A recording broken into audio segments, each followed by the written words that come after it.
Meet me at the Clock of the Nations in Midtown Plaza, Rochester, New York, where each passing hour is gaily saluted in the carnival spirit that is universal with people everywhere. And I'll acquaint you with...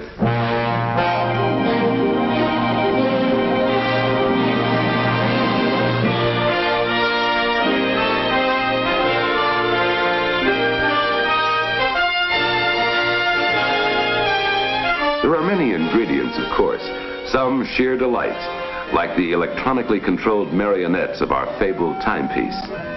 Each passing hour, they dance around the clock to the bright tunes of different countries around the world.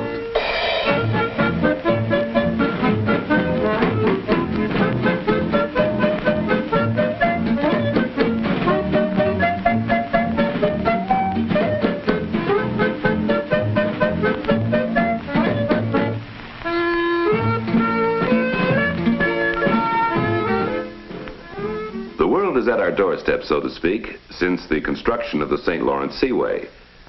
The Great Lakes have become the fourth seacoast for the United States, and Rochester, its westernmost port on Lake Ontario. The Genesee River, with headwaters in the Appalachian ridges of Pennsylvania, and one of the few rivers in North America flowing north, passes right through the heart of the city. Surrounding Monroe County, and the other counties up the Genesee Valley, constitute a natural economic area, with Rochester as the focal point. Genesee is an Indian word meaning beautiful valley, and still today, no description more aptly fits this area of the world. Beautiful, just simply beautiful valley, as if no adjectives in any language, Iroquois or otherwise, could compete with what nature has wrought here. The river twists tortuously at the Letchworth Gorge, as if fighting its way north, and there are legends at every turn. Every clump of rocks has its myths from Indian times. Some fanciful giant is heralded as creating the Finger Lakes with the dredging fingers of his right hand, an artist's hand surely. And such haunting names the Indians gave them: Skaneateles, Owasco, Cayuga, Seneca, Keuka. To know that the artist giant was actually the glacier doesn't destroy the wonder of them in the least. Canandaigua, Honeoye, Canadice, Hemlock, Conesus. Certainly the work of an artist glacier in any case. Also a bountiful glacier, for the slopes here are rich with the soil it deposited, rich and carefully tended. Here are the Bristol Hills, the famous wine country of western New York, grapes in gorgeous profusion. Apples. You haven't lived, friend, until you've sunk your teeth into the splendor of a western New York apple. The good land attracted the first settlers here little more than 150 years ago. Still today, you will find freestanding homesteads, cherished from generation to generation. The cobblestone construction is characteristic. Cobblestone carted up the valley from Lake Ontario to build to last. Farms in the area are completely electrified now, of course, and as modern in all the conveniences of good living as the methods of farming the surrounding acreage. Signs of the past, historical markers in the towns and villages of the valley, give further evidence of the building fervor in the early days of settlement.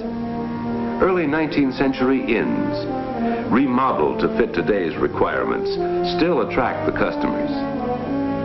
Old landmarks, adapted to modern business ventures, and charmingly so. There's a gentle respect, place after place, for the architectural heritage of the valley, a tender reverence for previous periods. the same as that afforded the sheltering shade trees. People here have made peace with the past, the same as they have with the natural setting of this area of the world. Old mansions are now museums. But don't let such historical preservation beguile you. People here can be tough, too. They can be tough with a tree when surgery is necessary. They can be tough with a tree. They can be tough with a house. They can be tough with a city when surgery is necessary. Tough, yet tender at the same time, in the manner of skilled professionals. Have you ever heard of Genesee fever? Historically, it was probably some kind of rash encountered by Colonel Nathaniel Rochester when he decided to utilize the water power of the Genesee Falls and build a settlement here. Today, Genesee fever best describes the rash of activity that has continued in this area of the world from the frontier forward. There has never been any nonsense about the purpose of the city or the 9 counties of the Rochester economic area. Quite simply, it is considered a place to make a profit as pleasantly as possible. The community is fully aware of the financial facts of life and the methods of making an economic area prosperous. Oh, I had a mule. Her name was Sal, 20 years on the Erie Canal. That much-chanted and tall-tailed waterway was pronounced Erie back in the 1820s, when it was the main trade and travel artery in America. Today, it provides recreational facilities, fishing and boating, as well as many a pleasant picnic area for family outings. The present barge canal carries cargoes of grain and petroleum, slow freight, and is still serving in America's network of inland waterways.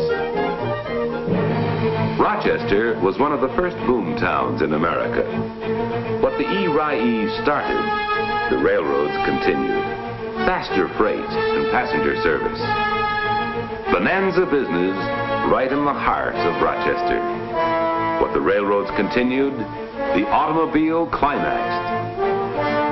Today, a portion of the old Erie forms a sentimental segment in the complex of arterial highways and expressways that link the heart of the city to the New York State segment of the Transcontinental Thruway.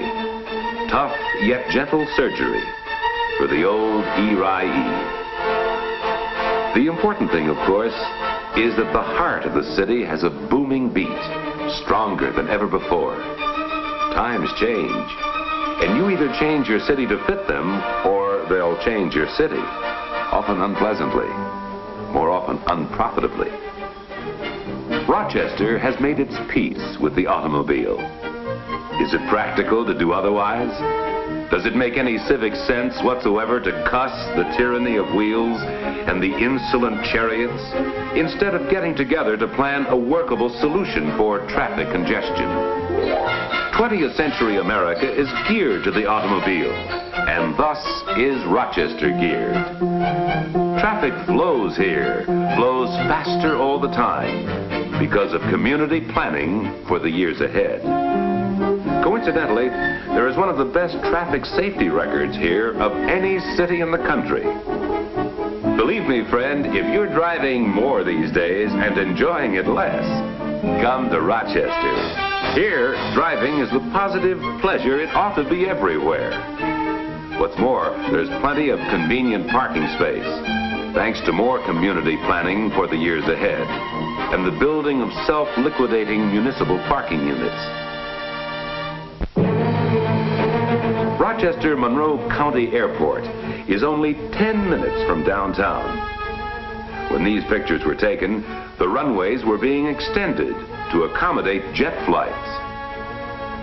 Change, not only to keep abreast of the times, but to keep ahead of the times, using every possible facility for moving people and products.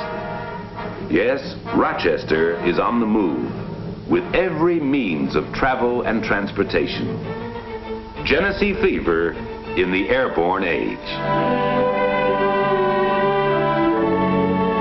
Flying out of Rochester, you get a pleasant view of the Barge Canal where it crosses the Genesee. Did you ever see a city so green and growing? Green and growing right into the downtown area. That is the inner loop, channeling traffic to the central core of the city. That is the outer loop, circling the city, channeling traffic to the surrounding suburbs and industrial parks.